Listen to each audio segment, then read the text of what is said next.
So start करते हैं हम लोग वर्ल्ड क्लाइमेट चैप्टर को। और ये हमारा सोर्स है जीसी लियोंग। तो जो डिवीजन है वो देख सकते हैं। सबसे पहले आपका हो गया इक्वेटोरियल जोन, जो कि 0 से लेकर 10 डिग्री नॉर्थ साउथ तक है। तो ये हमारा अर्थ हो गया, ये इक्वेटर हो गया। ये 10 डिग्री से लेकर 10 डिग्री ये आपका आ गया इक्वेटोरियल रीजन। यहाँ क्लाइमेट जो है, क्लाइमेट टाइप है वो है हॉट विट इक्वेटोरियल। गर्म भी है, और जब गर्म हो रहा है तो इवेपोरेशन कंटिन्यूसली हो रहा है और बारिश हो रहा है। तो रेनफॉल यहाँ पे देखिए, यहाँ जो है rainfall all year round 80 inches. और नेचुरल वेजिटेशन जो बन रहा है यहाँ इक्वेटोरियल रेन फॉरेस्ट।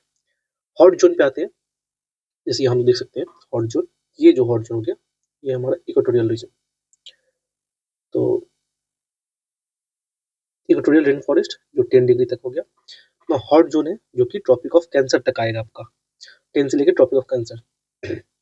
तो इसमें है, अगर लेफ्ट साइड देखेंगे तो ये हमारा है हॉट डेजर्ट, और इधर है सुदान टाइप और सवाना और ट्रॉपिकल ग्रासलैंड भी से बोलते हैं। और इस साइड है मॉनसूनल टाइप, तो इधर मॉनसून हो रहा है। तो ये इंडिया का आप एग्जाम्पल ले सकते हैं। और ये अफ्रीकन कोस्ट का अगर उधर देखते हैं तो हॉट डेजर्ट, जितना डेजर्ट है उधर बन रहा है। फिर आपके इधर है चाइना टाइप। यहाँ क्या है, वार्म वेट फॉरेस्ट। यहाँ क्या है, warm wet forest, China type का। स्टेपी टाइप जो है, ये देखिए ये आपका जा रहा है 45 डिग्री तक, 30 से 45 डिग्री तक। स्टेपी में टेम्परेट ग्रासलैंड। और इस साइड जो देखेंगे वो हो गया मेडिटेरियन फॉरेस्ट एंड श्रब्स। अब कूल टेम्परेट पे जाएंगे तो सबसे पहले इक्वेटोरियल हो गया, हॉट जोन हो गया, वार्म टेम्परेट जोन, और फिर कूल टेम्परेट जोन। तो वार्म एंड कूल टेम्परेट में इक्वेटोरियल और ये हॉट जोन। यहाँ देखिए वेस्टर्न मार्जिन पे आता है आपका ब्रिटिश टाइप, और इसमें आपका डेसिडियस फॉरेस्ट। सेंट्रल कॉन्टिनेंटल में है साइबेरियन टाइप, और यहाँ है एवरग्रीन कॉनिफेरस ट्रीज। और इधर ईस्टर्न मार्जिन में आपका लॉरेशियन टाइप, जो कि है मिक्स्ड फॉरेस्ट। और ये आपका जाएगा 65 डिग्री नॉर्थ एंड साउथ। तो यहाँ है आपका arctic region, arctic cold zone में आ गया 66 के अबव। और यहाँ आपको मिलेगा tundra vegetation, mosses and lichens. Same चीज को हम यहाँ देखेंगे, कोल्ड जोन जो हो गया आर्टिक पोलर रीजन में है। माउंटेन क्लाइमेट हो गया, very light summer rain 10 inches, heavy rainfall variable. ये हो गया tundra, mosses, lichen. Cool temperate zone, western margin type British, same चीज है। और यहाँ देखिए ये चीज बना हुआ है।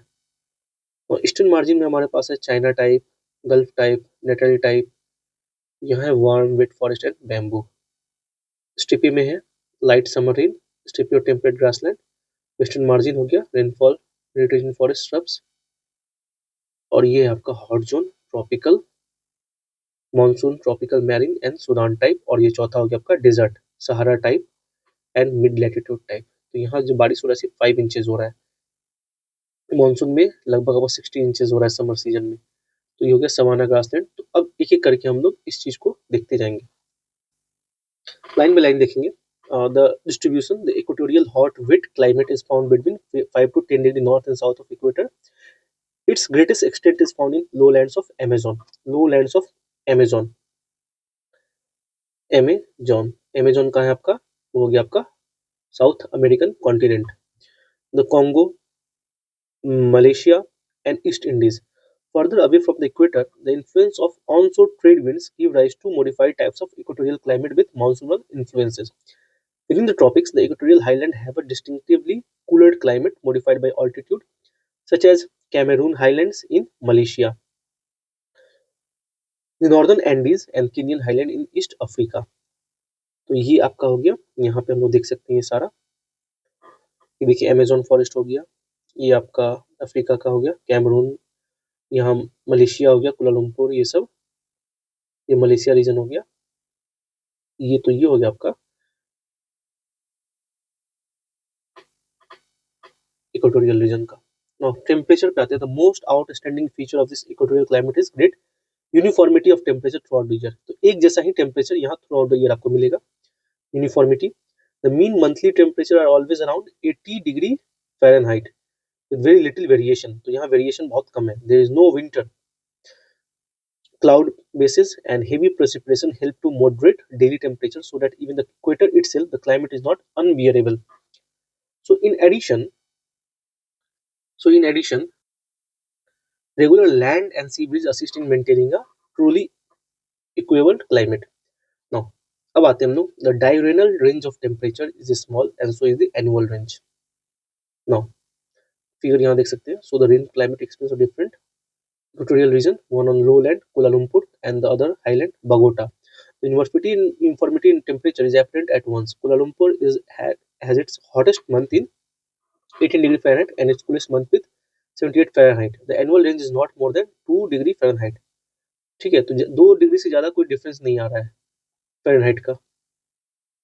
Now the mean monthly temperature for Bogota are comparatively, अगर फ़ारेनहाइट में हम लोग कंफ्यूजन है तो फ़ारेनहाइट में हम लोग चेंज करके देख सकते हैं.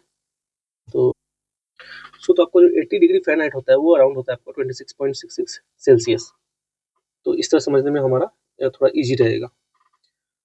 The mean monthly temperature for Bogota are comparatively low because of its altitudinal differences. It is located in Andes. तो Andes आपको साउथ अमेरिका में हो गया. It above sea level, its annual range is equally small. Also 2 uh, degree Fahrenheit. So dotted line in the temperature graph shows the temperature reduced to sea level. Now इतना पे जाने का जरूरत नहीं है हमें. Precipitation देखेंगे is heavy between 60 to 100 inches. तो यहाँ सारा डिग्री जो है वो काफ़ी अलग इंडियन स्टाइल में तो नहीं दिया गया है, जैसे हमारा जो टेक्स्ट में पढ़ते हैं, जैसे यहाँ 60 इंचेस में दिया गया है. तो इंचेस जो होता है आपका, यहाँ मैंने कर दिया 1 इंच इक्वल टू 2.54 सेंटीमीटर होता है. तो 60 हो गया तो 60 इंटू 2 यानी कि 120 से लेकर आपका 100 इंच हो गया, 254 सेंटीमीटर तक आपका बारिश हो रहा है, जो हम लोगों ने उधर भी देखा.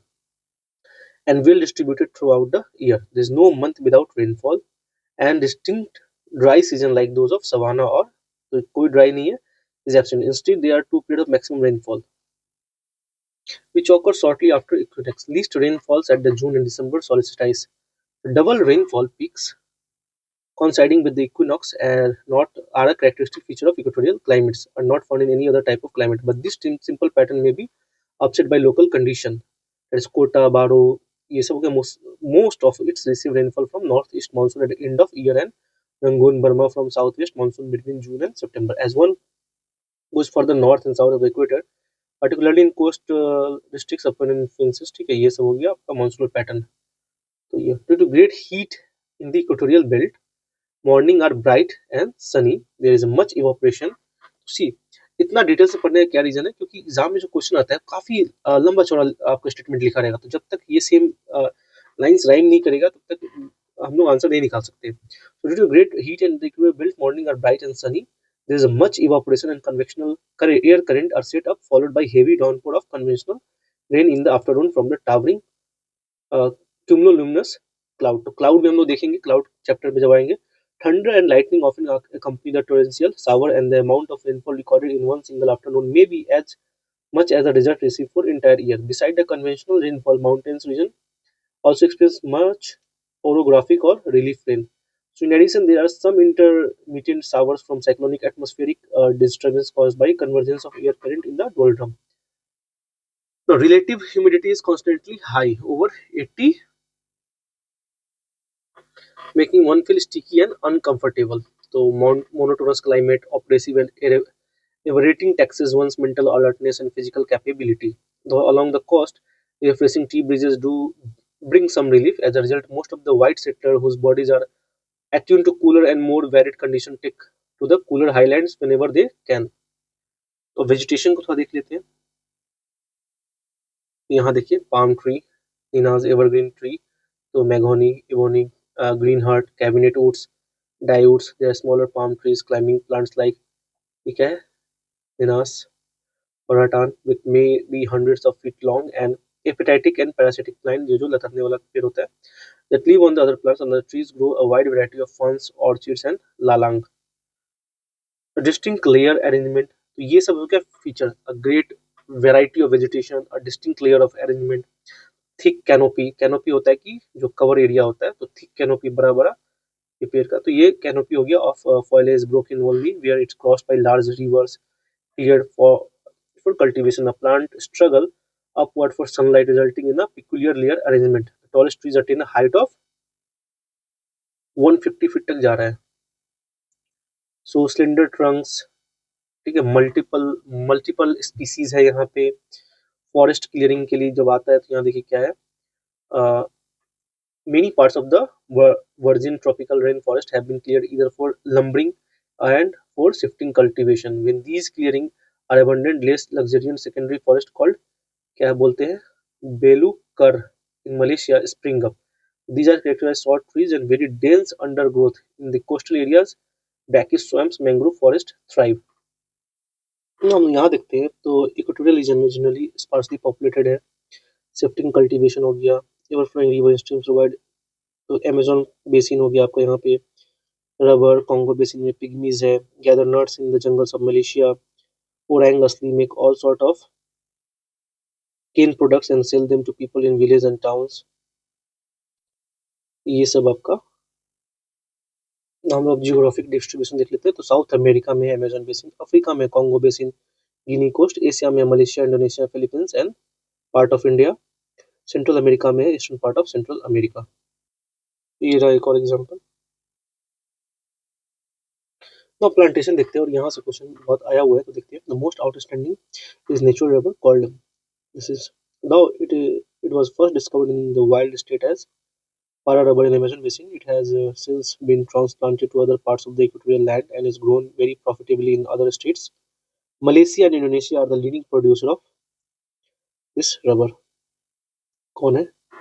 Malaysia and Indonesia, each accounting for more than third of the world population. The home country Brazil exports practically no natural rubber. The problem of tree disease and the lack of commercial organization of Indians in the Amazon lowlands have brought about this unexpected shift of rubber cultivation. Another tropical crop that has achieved an amazing success तो ये हो गया आपका cocoa, और ये आपको 2024 के films में देखने को मिलेगा. ये कहाँ होता है? Most extensively cultivated western west Africa, यानी कि ये जो अफ्रीकन कॉन्टिनेंट इस साइड में आपको देखने को मिलेगा, west Africa, gulf of Guinea, gulf of Guinea and the most two most important producer are Ghana and Nigeria. तो एग्जाम में आपको 2024 में एग्जाम में देखने को मिला फिल्म्स में. There is a keen demand for the crop and acreages are very rapidly on the increase. Most of these crops lives West Africa or Europe. Cocoa and the chocolate industry from the same area, another crop, oil palm, has done equally well, and many countries outside Africa have now taken it to its cultivation. So, other crops that have been found now suitable for the hot, wet equatorial climate and are extensively cultivated are coconuts, sugar, coffee, tea, tobacco, spices, cinchona, bananas, pineapples, and sago. Factors affecting development of equatorial region. तो यहाँ देखते हैं equatorial climate and health. Under condition of excessive heat and high humidity, man is subject to serious physical and mental handicaps.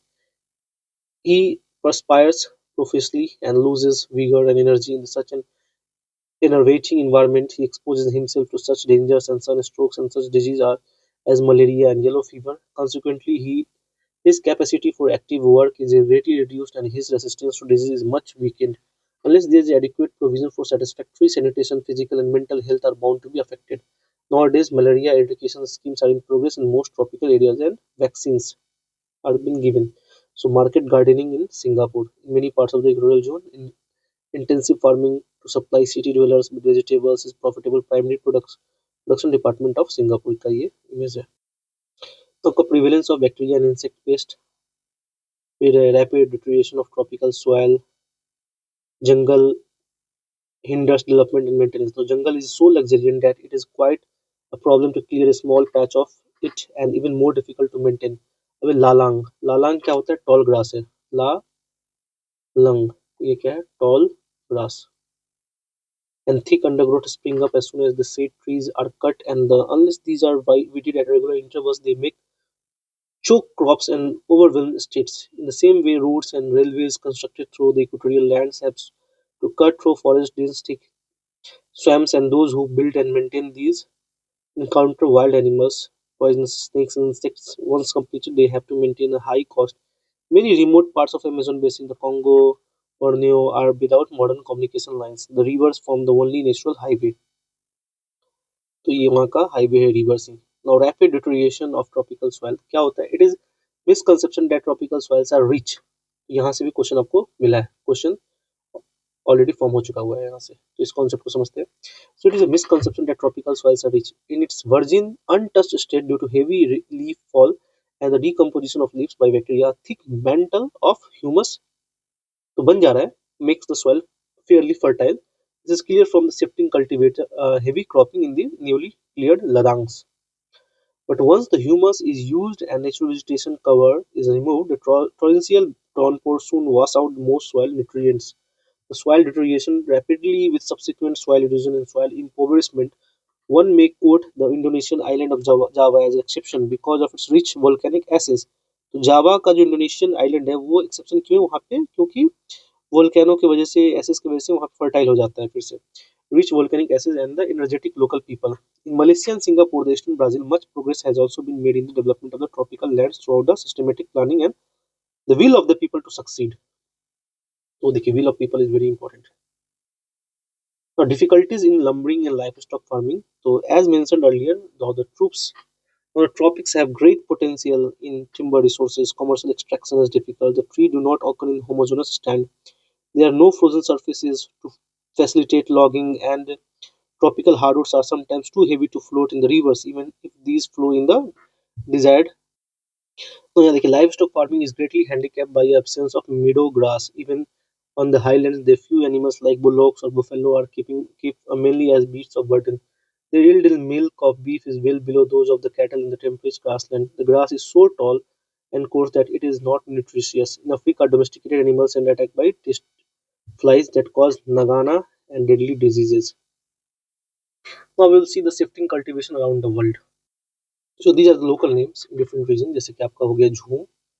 झूम cultivation आपको north east India और बांग्लादेश में मिलता है. मिल्पा मिल्पा जो है ये मेक्सिको एंड सेंट्रल अमेरिका में है. रे वियतनाम में है. कॉन्को वेनेजुएला में है. रोका ब्राजील में है. चेना श्रीलंका में है. Tavy Madagascar. Masole Congo and central Africa. आपका एक है लदांग. ये कहाँ होता है? इंडोनेशिया एंड मलेशिया में.